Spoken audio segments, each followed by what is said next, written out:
Somos el grupo 10 que presenta el seminario de efectos del COVID-19 en la salud mental de la población peruana, con los alumnos Balbín Bravo, Carla Cintia, Castillo Jesús Yulisa, Gil Mendoza Delfín Adalberto, los Tauna Fonseca Alexandra Paulete, Maguiña García Carlos Kenjiro, Purizaca Adriano Carla y quien le habla Velasco Mons Juana Valeria. Iniciaré hablando sobre los antecedentes nacionales, en donde diversos autores como Huarcaya 2020 o Rodríguez et al 2020 y de la misma forma Rusca 2020 nos hablan de el COVID 2019 y la vulnerabilidad mental que causó en la población peruana, en relación también a los síntomas como son la depresión, la ansiedad, el estrés, que fueron manifestados por ejemplo, familias, por los hijos, los adolescentes, por los especialistas en la salud mental, como son los doctores, por el confinamiento y las restricciones, y de la misma forma por el hecho de, en el caso de los médicos, no poder salvar a sus pacientes. Paso a mi siguiente compañero. Bueno, mi nombre es Maguiña Carlos y yo le voy a hablar sobre los antecedentes internacionales. De acuerdo con la Real Academia de Medicina de España, describe a la pandemia como una enfermedad epidémica que abarca o afecta a una gran cantidad de países o a la población mundial, haciendo referencia a casos como la gripe española de 1918, el VIH de 1983 y la actual SARS-CoV-2 que ocurrió a finales de 2019. También tenemos a Castro et al. En el 2020 que hace mención de los antecedentes del COVID-19, que son las enfermedades respiratorias, como el SARS-CoV de 2002, que ocurrió en los países asiáticos, y el MERS-CoV de 2012, que ocurrió en Medio Oriente. Mencionando que también el SARS-CoV ha provocado, eh, a- ha provocado efectos psicosociales y psicológicos, tales como la depresión, el estrés postraumático, la agorafobia, entre otros. Finalmente tenemos a Mendoza y Suárez, que en el 2020 hace mención de cómo el brote del COVID-19 ocurrió en Wuhan, China, y que este ha afectado a 2000, ha tenido 2.000 casos confirmados y 4.000 de sospecha en tan solo un par de semanas.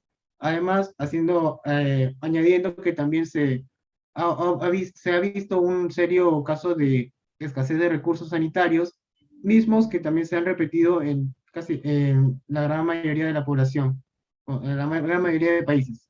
A ver, paso con mi compañero. Comenzaré definiendo qué es el COVID. Según Pérez, entre otros, en el año 2020, el COVID es una enfermedad respiratoria muy contagiosa causada por el síndrome respiratorio severo 2. Este nuevo coronavirus muestra síntomas parecidos a los de una gripe común, como la fiebre, dolor de cabeza, tos seca, cansancio. Asimismo, se ha observado que las personas comenzaron a perder el gusto y el olfato de manera repentina. Sin embargo, existen situaciones muy graves en la cual los pacientes mostraron síntomas, problemas respiratorios y choques sépticos que le conllevaron a la muerte. Les habla Alexandra Lozano Fonseca. Según la OMS, la salud mental en el año 2001 nos dice que es el estado de comodidad que permite a la persona realizar su potencial, ¿no? De manera que logra enfrentarse a las dificultades que se van generando durante la vida, ¿no? Trabajar de una manera más efectiva, ¿no? Asimismo, para que pueda contribuir con su comunidad y la sociedad, ¿no? Después, Restrello y Jaramillo, en el año 2012, citan a la OMS 2007, ¿no? Nos dice que la salud mental se muestra con un factor genético debajo lo cual se refugian en diferentes grupos de discursos, experiencias sobre los trastornos mentales, ¿no? Las dificultades psicosociales y el bienestar. De manera que estos grupos comparten distintos puntos de vista, ¿no? Donde es vista el ámbito de la salud pública, la filosofía, la psicología, la psiquiatría, entre otros. Por ello, estas concepciones de la salud mental reconocen de estos enfoques las ideologías que le subyacen. A todo esto, estas dos definiciones nos quiere decir también, si lo analizamos, las personas con falta de salud mental impiden que lleguen a hacer lo que desean hacer, no les permite superar esas dificultades que enfrentamos el día a día, ¿no? Y da lugar, ¿no?, a una falla de compromiso cívico con la nación. Le paso a mi siguiente compañero. Mi nombre es Carla Purizac Adriano. Yo les voy a hablar sobre las características psicológicas relacionadas con la salud mental. Primero tenemos lo que es la ansiedad, que según Andrade en el 2020 nos dice que es una experiencia implícita a la condición humana en donde su finalidad es adaptar y mejorar el rendimiento del individuo. Sin embargo, también puede constituir una de las causas generadoras de un importante sufrimiento psicológico que podrían inferir a la cotidianidad de quien está padeciendo esta afección. Luego tenemos lo que es la depresión. De acuerdo con Corger, en el 2020 nos dice que es una enfermedad frecuente en todo el mundo y se calcula que afecta a más de 300 millones de personas, presentando variaciones habituales del estado de ánimo y que da respuesta a las emociones breves, a los problemas de la vida. Esto puede convertirse en un problema de salud serio, especialmente cuando es de larga duración e intensidad moderada a grave y puede causar gran sufrimiento y alteraciones en las actividades laborales, familiares y escolares. También tenemos lo que es el estrés postraumático, que según Andrade en el 2020 nos afirma que es una enfermedad de salud mental desencadenada por una situación aterradora, ya sea que las haya experimentado o presenciado. En los síntomas puede incluir lo que son pesadillas y angustia grave, así como también pensamientos incontrolables sobre la situación.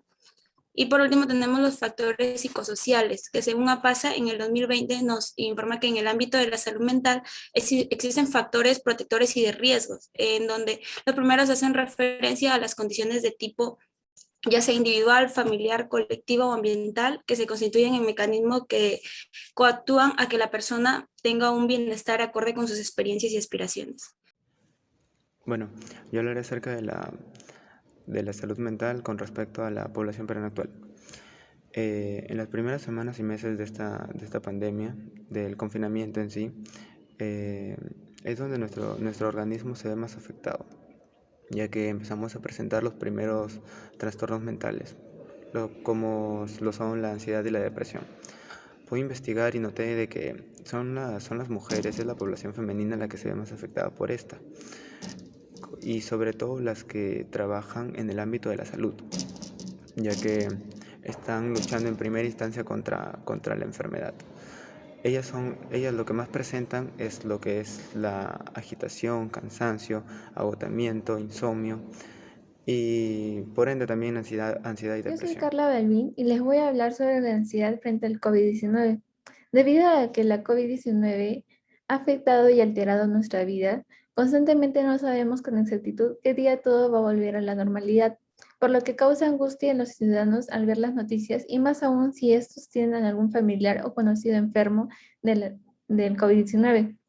Por otro lado, por el lado de los padres de familia, han presentado muchas adversidades por el motivo de que sus hijos no saben cómo manejar y lidiar con la ansiedad frente a la contingencia actual, por lo que es recomendable que los padres de familia reaccionen ante la ansiedad de una manera tranquila para que así puedan transmitírselos a sus hijos, según Child Mind Institute en el año 2021. Soy Juana Velasco y de la misma forma voy a hablar sobre el estrés frente al COVID. En relación al estrés se ha visto en aumento después de la llegada de este virus, afectando a los peruanos en general. Como dice Palomino y Huarcaya 2020, el estrés ha ido en aumento luego de la cuarentena y ha afectado mayormente a las mujeres. También ha sido la causa del desarrollo de TEPT en las personas, y de la misma forma nos habla de que necesitamos tener resiliencia para poder sobrellevar este problema, este estrés que ha ido en aumento. Y también, si es necesario, buscar la ayuda de un especialista para el mejoramiento de nuestra propia persona. Paso a mi siguiente compañero.